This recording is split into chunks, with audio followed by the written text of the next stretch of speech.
High friend, good morning. আর তোমরা দেখছো তোমাদেরই প্রিয় channel exam guide by Nitu. আমি নিতু, তোমাদের জানাই স্বাগত। তোমাদের এসএসসি জিডি কনস্টেবল পরীক্ষার এখন শেষ মুহূর্তের প্রস্তুতি পর্ব চলছে। আজকে আমি করাচ্ছি 18 নম্বর সেট। এর আগে আমি 17টি ক্লাস তোমাদের করে দিয়েছি। এছাড়াও তোমাদের 2023-এ এসএসসি জিডির 1 থেকে 77 নম্বর সেটও কিন্তু আমি করে দিয়েছি। তোমরা পরীক্ষার আগে অবশ্যই সমস্ত ক্লাসটা দেখে নেবে। আশা করি এখান থেকে অনেক উপকৃত হবে। তো বন্ধুরা, ভিডিওটা ভালো লাগলে একটু লাইক করে দেবে, আর চ্যানেলে নতুন হয়ে থাকলে অবশ্যই চ্যানেলটি সাবস্ক্রাইব করে দিয়ে থাকবে। তো চলো শুরু করা যাক প্রশ্নগুলো। প্রথম প্রশ্ন দেখো, বৈজয়ন্তীমালা কোন শাস্ত্রীয় নৃত্যের সঙ্গে যুক্ত ব্যক্তি? দেখো, সঙ্গীত নাটক একাডেমির পক্ষ থেকে 8টি নাচকে শাস্ত্রীয় নৃত্যের মর্যাদা দিয়েছে। এই 8টি নাচ কী কী? কথাকলি, ভারতনাট্যম, কত্থক, সাত্রিয়া, কুচিপুড়ি, মোহিনীনাট্যম, মণিপুরী এবং ওড়িশি। এই 8টি নাচকে কিন্তু শাস্ত্রীয় নৃত্যের মর্যাদা দিয়েছে। এবার তোমাদের প্রশ্ন এসেছে, বৈজয়ন্তীমালা কোন শাস্ত্রীয় নৃত্যের সঙ্গে যুক্ত? তো বৈজয়ন্তীমালা কিন্তু ভারতনাট্যম নাচের সঙ্গে যুক্ত। তো বন্ধু, আর ভিডিওটা ভালো লাগলে একটু লাইক করে দেবে, তোমরা একটু লাইক করে দেবে। পরবর্তী প্রশ্ন দেখো, কোন জায়গা থেকে কৃষ্ণা নদীর উৎপত্তি হয়েছে? কোন জায়গা থেকে কৃষ্ণা নদীর উৎপত্তি হয়েছে? ভূগোলের একটা প্রশ্ন। তো কৃষ্ণা নদীর উৎপত্তি হয়েছে মহাবালেশ্বর পর্বত থেকে। মহাবালেশ্বর পর্বত থেকে কিন্তু কৃষ্ণা নদীর উৎপত্তি হয়েছে। চলো নেক্সট। হেপাটাইটিস বি একটি প্রাণঘাতী সংক্রামক রোগ। এটি মানব অঙ্গে কোথায় সংক্রমণ হয়? Hepatitis B. হেপাটাইটিস বিতে যে রোগটি হয় সেটা হচ্ছে জন্ডিস। এই হেপাটাইটিস বি সংক্রমিত হলে মানুষের কিন্তু জন্ডিস হয়। তো জন্ডিসটা কোথায় হয়? এটা কিন্তু যকৃতে হয়, ঠিক আছে? এই জন্ডিসটা কিন্তু কোথায় হয়? যকৃতে হয়। হেপাটাইটিস বি এর প্রাণঘাতী সংক্রামক রোগটি হলো জন্ডিস, যেটি মানব শরীরে যকৃতে কিন্তু কি হয়? সংক্রমিত হয়। চলো নেক্সট প্রশ্ন। সম্প্রতি কোন ভারতীয় রেলওয়ে স্টেশন গ্রিন রেল স্টেশনের শংসাপত্র লাভ করেছে? কোন রেলওয়ে স্টেশন গ্রিন রেল স্টেশনের শংসাপত্র পেয়েছে? তো সঠিক উত্তর হবে বিজয়ওয়াড়া। বিজয়ওয়াড়া রেলওয়ে স্টেশন কিন্তু এই গ্রিন রেল স্টেশনের শংসাপত্র লাভ করেছে। তোমরা যারা এখনও পর্যন্ত চ্যানেলটি সাবস্ক্রাইব করনি, তো তোমাদের আমার একটু অনুরোধ, অবশ্যই তোমরা চ্যানেলটি সাবস্ক্রাইব করে নেবে। পরবর্তী প্রশ্ন, লোনার হ্রদ যেটি মহারাষ্ট্রে অবস্থিত, এটি কত সালে রামসার জলাভূমির মর্যাদা পেয়েছে? লোনার হ্রদ ভূমিকম্পের ফলে সৃষ্ট হ্রদ হচ্ছে লোনার হ্রদ, এটি মহারাষ্ট্রে অবস্থিত। ভূমিকম্পের সৃষ্টির ফলে এই লোনার হ্রদটি কিন্তু সৃষ্টি হয়েছিল। তো এই লোনার হ্রদটি কত সালে রামসারের জলাভূমির মর্যাদা পেয়েছে? তো সঠিক উত্তর 2020 সালে কিন্তু লোনার হ্রদ কিন্তু রামসার জলাভূমির মর্যাদা পেয়েছে। চলো নেক্সট। নিম্নলিখিত কোন বাদ্যযন্ত্রের সঙ্গে জয়ন্তী কুমারেশ জড়িত রয়েছে? তো দেখো, তোমাদের সঙ্গীত, নাচ এবং বাদ্যযন্ত্র থেকে যে কোনো শিফটে আসবেই, এটা এসএসসির একটা কমন প্রশ্ন, নাচ এবং বাদ্যযন্ত্র থেকে। তো সঠিক উত্তর কী হবে? সঠিক উত্তর হবে বীণা। জয়ন্তী কুমারেশ কিন্তু বীণা বাদ্যযন্ত্রের সঙ্গে যুক্ত। জয়ন্তী কুমারেশ বীণা বাদ্যযন্ত্রের সঙ্গে কিন্তু যুক্ত ব্যক্তি। চলো নেক্সট প্রশ্ন। পরবর্তী প্রশ্ন বলেছে, নিম্নলিখিত কোন রোগটি ভাইরাস ঘটিত রোগ নয়? দেখো তিনটে আছে ভাইরাস ঘটিত, একটি কিন্তু ভাইরাস ঘটিত নয়। তো নিচের কোনটি সেই ভাইরাস ঘটিত রোগ নয়? তো সঠিক উত্তর কী হবে? কলেরা। কলেরা কিন্তু ভাইরাস ঘটিত রোগ নয়। কলেরা কি?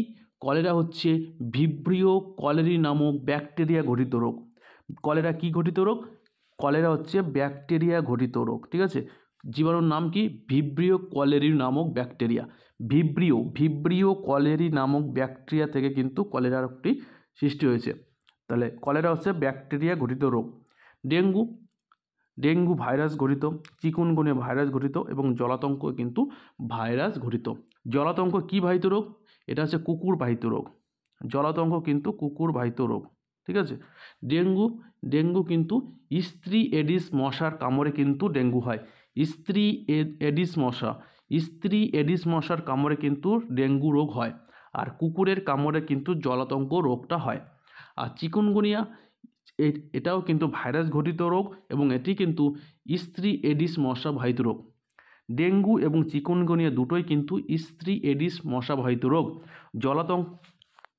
জলাতঙ্ক কিন্তু কুকুরের কামড়ে হয়, এটা কিন্তু রেবিস ভাইরাস ঘটিত রোগ, রেবিস ভাইরাস। চলো নেক্সট। দেখো বলেছে একজন হাইকোর্টের বিচারপতির অবসরের বয়স কত বছর?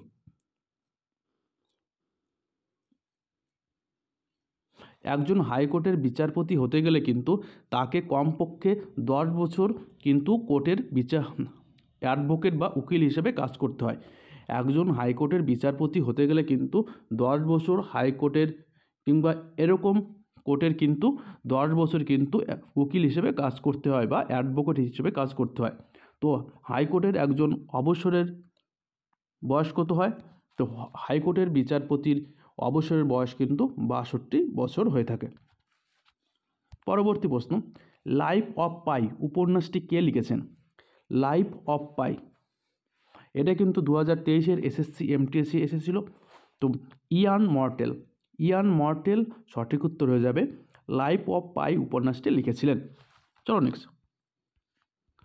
পরবর্তী প্রশ্ন দেখো, কোন কমিটির সুপারিশের ভিত্তিতে মূল্যযুক্ত কর বা ভ্যাট প্রণয়ন করা হয়েছিল? কোন কমিটির সুপারিশে ভ্যাট প্রণয়ন করা হয়েছিল? দেখো শিবরামান কমিটির সুপারিশে কিন্তু নাবার্ড প্রতিষ্ঠিত হয়েছিল। শিবরামন কমিটির সুপারিশে।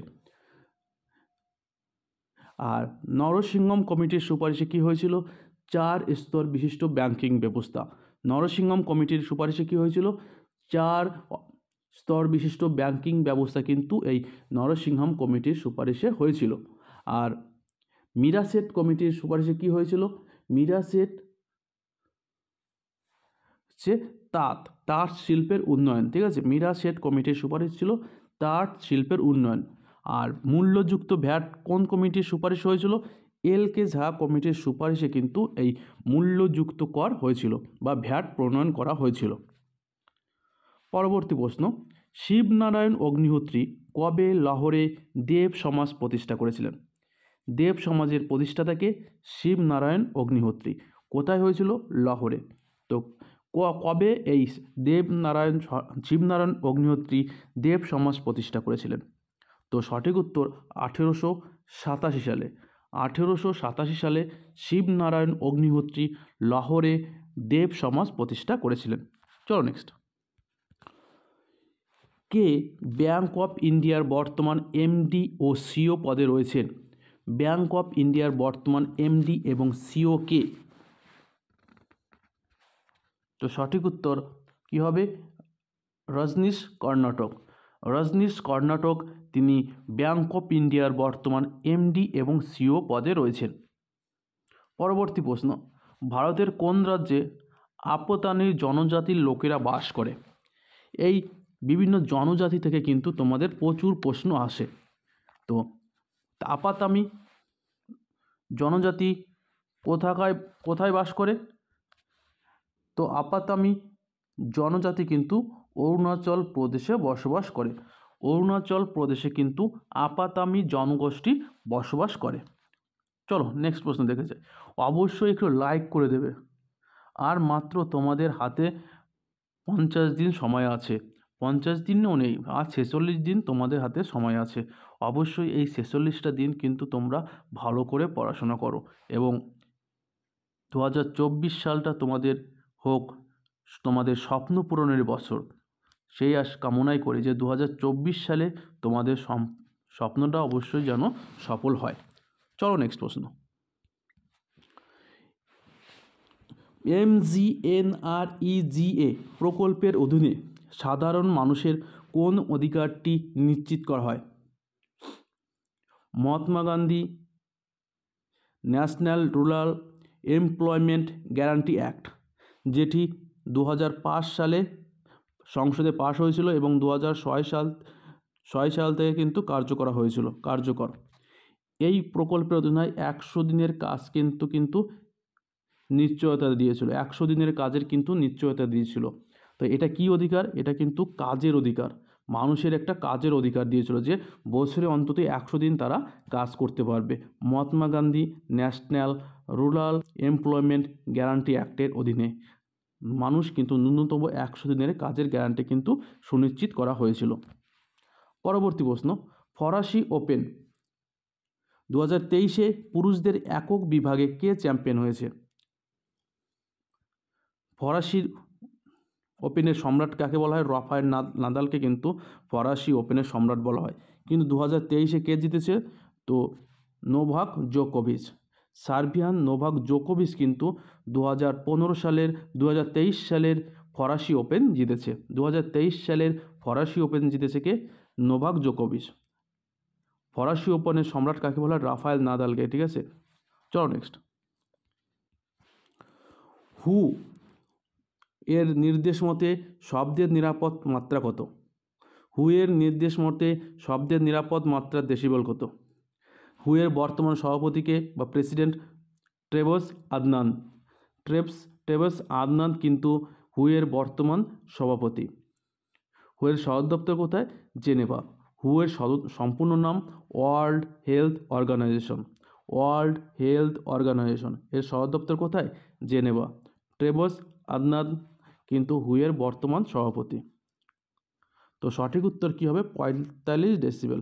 45 হুয়ের নির্দেশ মতে শব্দের নিরাপদ মাত্রা 45 ডেসিবেল। জনতা সরকার কত সালে রোলিং প্ল্যান চালু করেছিল? জনতা সরকার, যার প্রধানমন্ত্রী ছিলেন মোরারজি দেশাই। জনতা সরকারের প্রধানমন্ত্রী কে ছিলেন? মোরারজি দেশাই। এই মোরারজি দেশাই হলেন প্রথম ভারতের অকংগ্রেসি প্রধানমন্ত্রী। তো এই রোলিং প্ল্যান কত সালে চালু হয়েছিল? তো রোলিং প্ল্যান চালু হয়েছিল 1978 সালে। 1978 সালে কিন্তু এই রোলিং প্ল্যান চালু হয়েছিল, যার 1978 থেকে কিন্তু 1983 পর্যন্ত হওয়ার কথা ছিল, কিন্তু 1980 সালে কিন্তু ভেঙে যায়, কারণ জনতা সরকার পড়ে গেছিল। চলো নেক্সট প্রশ্ন। জানুয়ারি 2022 অনুযায়ী সোমনাথকে কোন সংস্থার 10ম চেয়ারম্যান হিসাবে নিযুক্ত করা হয়েছে? সোমনাথ বর্তমানে তিনি কোন সংস্থার চেয়ারম্যান? তো সঠিক উত্তর হবে ISRO, Indian space research organisation. ইসরোর সম্পূর্ণ নাম কি? ইন্ডিয়ান স্পেস রিসার্চ অর্গানাইজেশন, যার প্রতিষ্ঠিত হয়েছিল 1969 সালে। আর প্রথম সভাপতি ছিলেন কি, চেয়ারম্যান ছিলেন কে? বিক্রম সারাভাই। 1969 সালে ইসরো প্রতিষ্ঠিত হয়েছিল এবং প্রতিষ্ঠিত চেয়ারম্যান ছিলেন বিক্রম সারাভাই। ইসরো প্রতিষ্ঠিত হয়েছিল 15ই আগস্ট 1969 সালে। ডিআরডিও কত সালে প্রতিষ্ঠিত হয়েছিল? 1958 সালে। 1958 সালে কিন্তু এই ডিআরডিও প্রতিষ্ঠিত হয়েছিল। ডিআরডিওর সভাপতিকে সমীর ভি কামাত কিন্তু এই ডিআরডিওর চেয়ারপারসন। পরবর্তী প্রশ্ন, বাংকার শব্দটি কোন খেলার সঙ্গে যুক্ত? তো বাংকার শব্দটি পোলো খেলার সঙ্গে যুক্ত। কোন খেলার সঙ্গে যুক্ত বাংকার শব্দটি? পোলো খেলার সঙ্গে কিন্তু যুক্ত। শেষ প্রশ্ন বলেছে ঝিনুকের রেচন অঙ্গের নাম কি? তো সঠিক উত্তর হবে কেবারের অঙ্গ। কেবারের অঙ্গ হচ্ছে ঝিনুকের রেচন অঙ্গের নাম। এবার যদি দেখি কক্সাল গ্রন্থি হচ্ছে মাকড়সা এবং কাঁকড়া বিষের রেচন অঙ্গর নাম হচ্ছে কক্সাল গ্রন্থি, ঠিক আছে। মাকড়সা, মাকড়সা এবং কাঁকড়া বিষের রেচন অঙ্গের নাম কক্সাল গ্রন্থি। আর ম্যালপেজিয়া নালিকা হচ্ছে আরশোলা, ফড়িং, প্রজাপতি, মশা। আরশোলা, ফড়িং, প্রজাপতি এবং মশার রেচন অঙ্গের নাম হচ্ছে ম্যালপেজিয়ান নালিকা, ঠিক আছে। আরশোলা, মশা, ফড়িং, প্রজাপতি এসবই কিন্তু ম্যালপেজিয়ান নালিকা। আর ঝিনুকের রেচনাঙ্গের নাম হচ্ছে কেবারের অঙ্গ। তো বন্ধুরা এই পর্যন্তই, আবার আগামীকাল দেখা হচ্ছে তোমাদের সঙ্গে। ততক্ষণ ভালো থাকবে, সুস্থ থাকবে, ধন্যবাদ।